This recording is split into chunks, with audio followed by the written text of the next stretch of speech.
Hay una idea que, no sé, parece perseguir a la humanidad desde siempre. ¿Cómo negociar con el final? ¿Cómo asegurarse de que la memoria, el poder, lo que sea, no desaparezca del todo? No es solo recordar, es un intento activo de construir la eternidad. Y las fuentes que tenemos hoy nos proponen justo eso, un viaje a través de esa obsesión. Desde tumbas imperiales que desafían el tiempo hasta, bueno, rituales superíntimos y misterios que todavía hoy se nos escapan. Y lo fascinante de este recorrido es que no hablamos solo de historia antigua, ¿eh?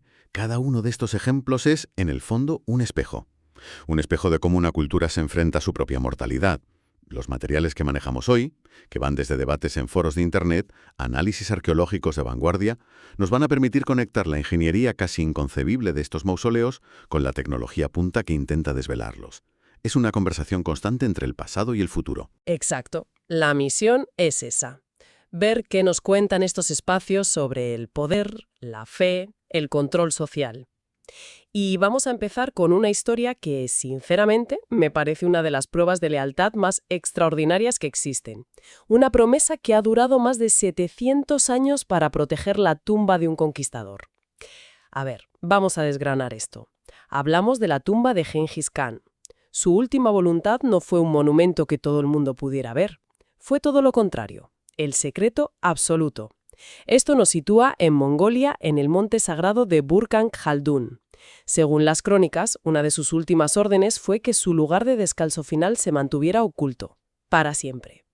Y para garantizarlo, se le encomendó una misión a una tribu entera, los Darkhat. Una misión que ha pasado de generación en generación, durante más de 700 años. Proteger esa zona de cualquier extranjero. Las fuentes cuentan que la orden original era drástica: matar a cualquier intruso que se atreviera a entrar. Y esto no era un encargo sin más, venía con un pacto. A cambio de esta vigilia, la tribu y sus descendientes quedaban eximidos de pagar impuestos y de hacer el servicio militar. Un trato que ha sobrevivido a la caída de imperios, a la era soviética y al gobierno mongol moderno. Es que es increíble, 700 años.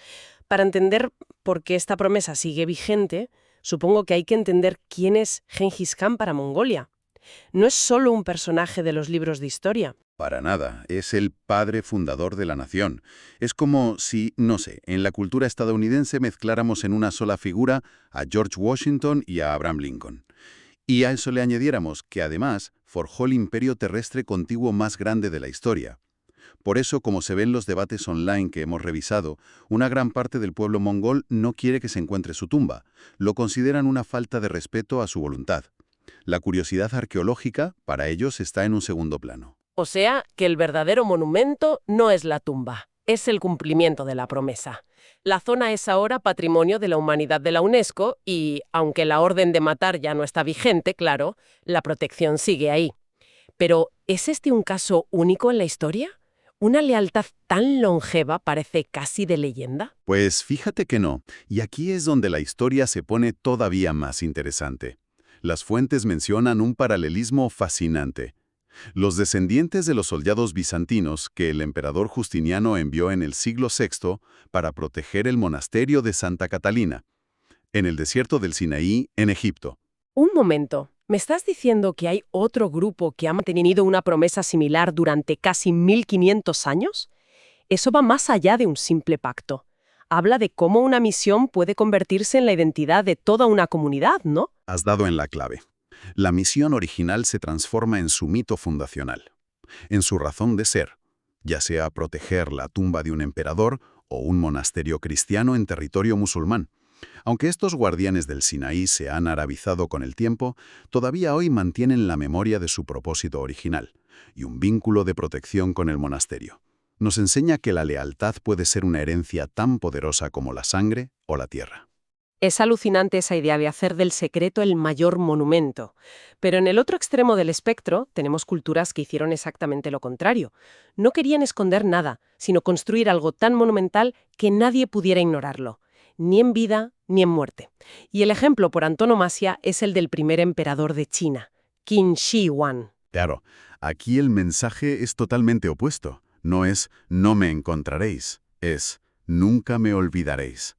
Lo que unos agricultores descubrieron en 1974 fue solo el principio. El ejército de terracota. Hablamos de más de 8.000 guerreros, con sus caballos y carros de guerra, todos de tamaño real. Y lo más asombroso es que cada uno tiene un rostro único.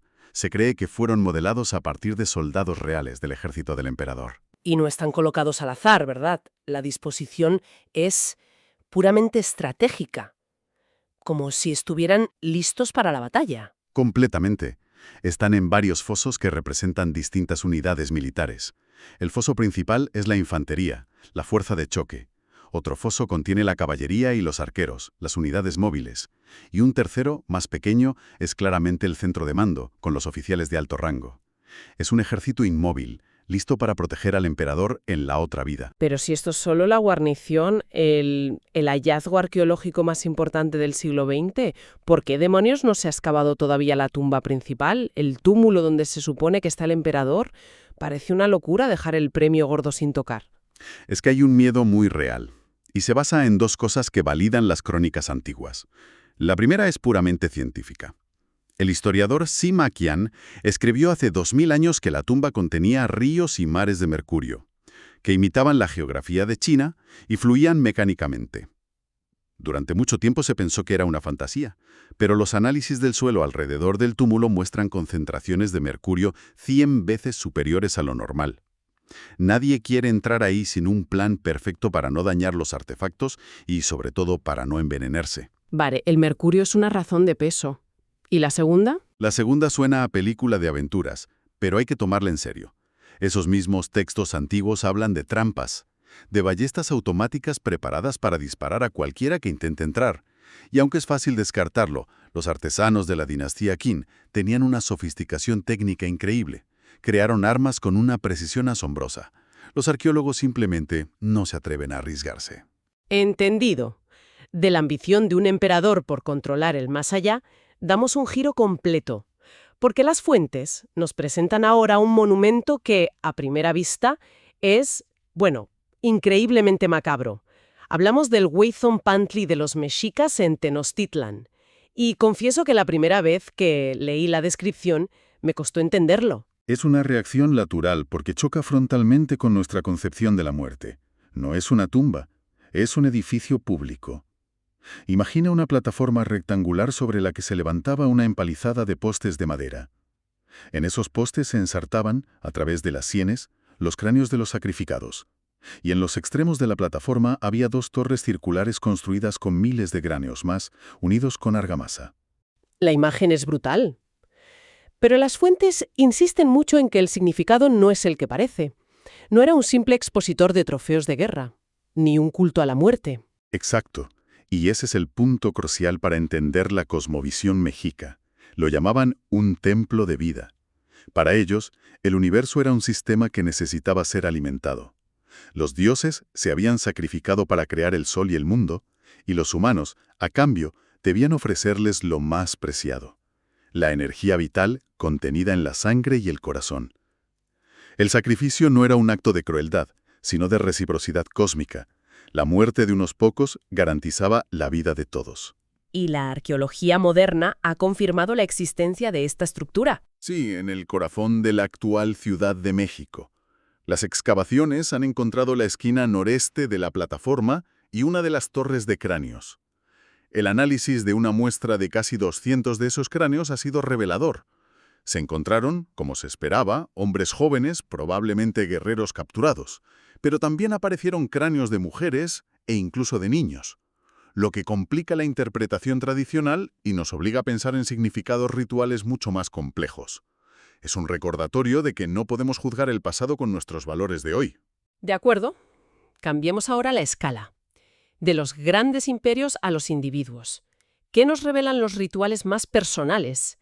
Y para eso, las fuentes nos llevan a un lugar inesperado, a las turberas del norte de Europa y sus famosos cuerpos del pantano. Es un fenómeno de conservación natural asombroso. La química de estos pantanos es una tormenta perfecta. El agua es muy fría, casi no hay oxígeno, y el musgo sphagnum libera unos ácidos que detienen la descomposición. Este cóctel químico curte la piel y los órganos, dejándolos como si fueran cuero, pero curiosamente disuelve el calcio de los huesos.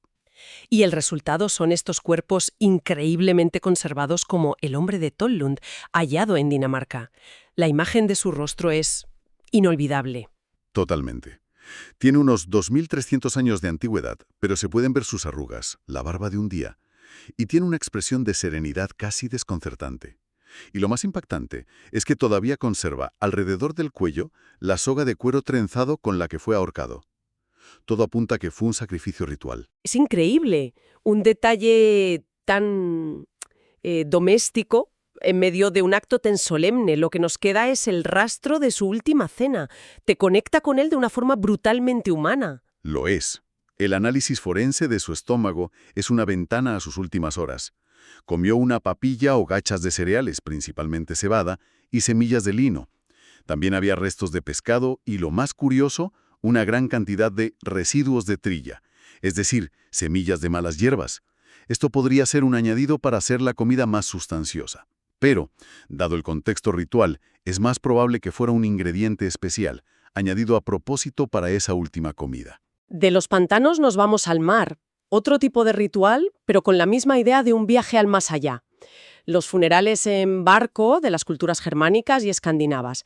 El caso de Sutton Hoo, en Inglaterra, es paradigmático. Lo es porque allí no encontraron el barco, sino su fantasma.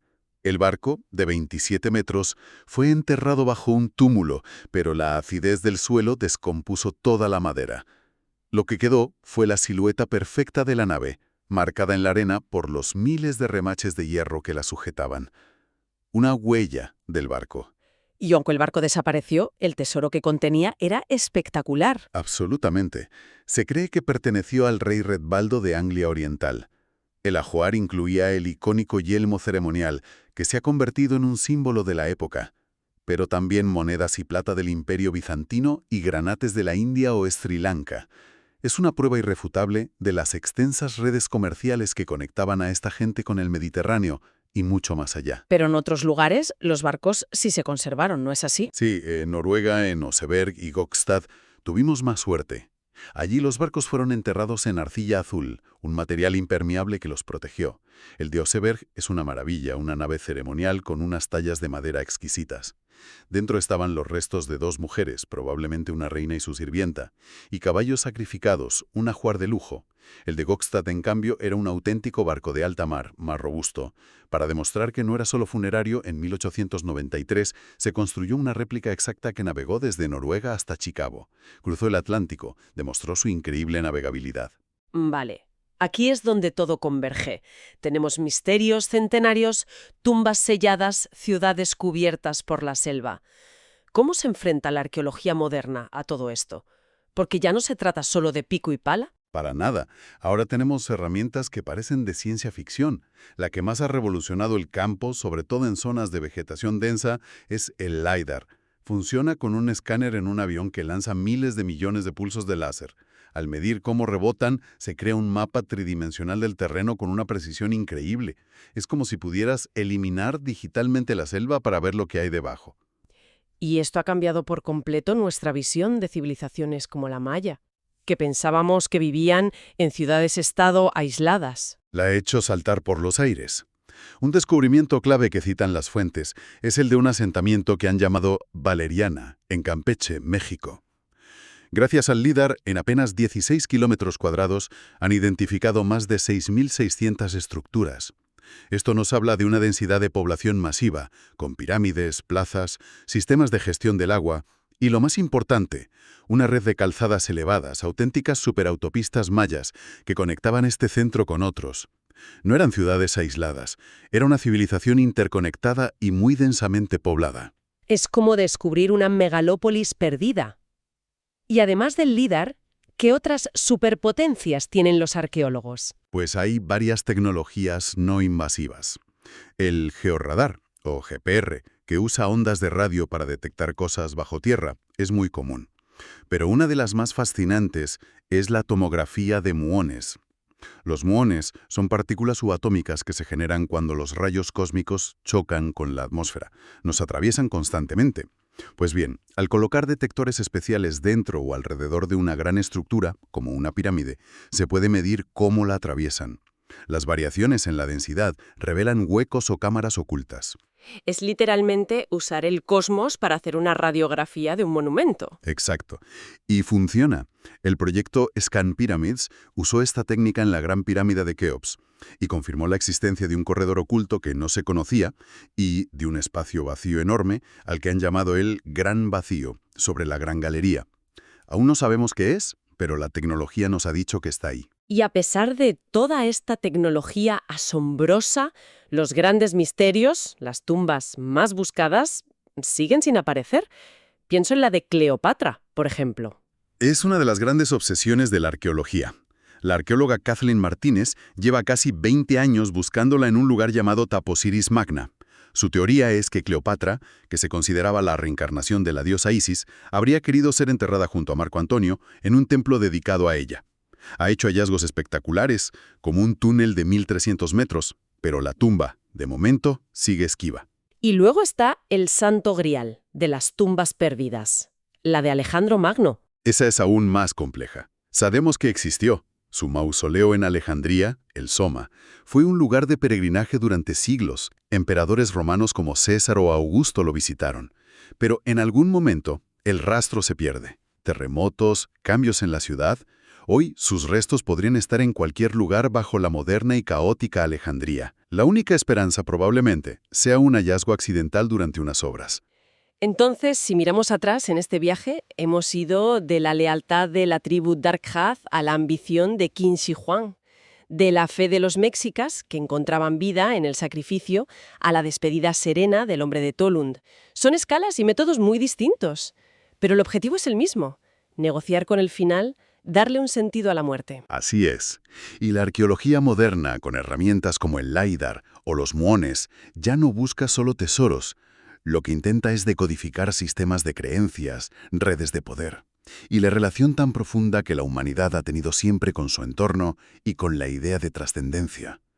Cada tumba, cada ritual, es un dato en ese inmenso mapa de cómo hemos intentado vencer al olvido. Y esto nos deja con una última reflexión. La tecnología nos permite ver a través de la piedra y de la selva, revelando cámaras secretas y ciudades que creíamos perdidas. Pero el caso de Gengis Khan nos recuerda algo muy poderoso. Quizás el mayor monumento no es una pirámide o un ejército de terracota, sino un secreto perfectamente guardado. ¿Qué nos dice de una cultura cuando decide que el respeto a una promesa de 700 años es más valioso que el descubrimiento arqueológico más codiciado del mundo? A veces, lo que permanece oculto es lo que, de verdad, define un legado.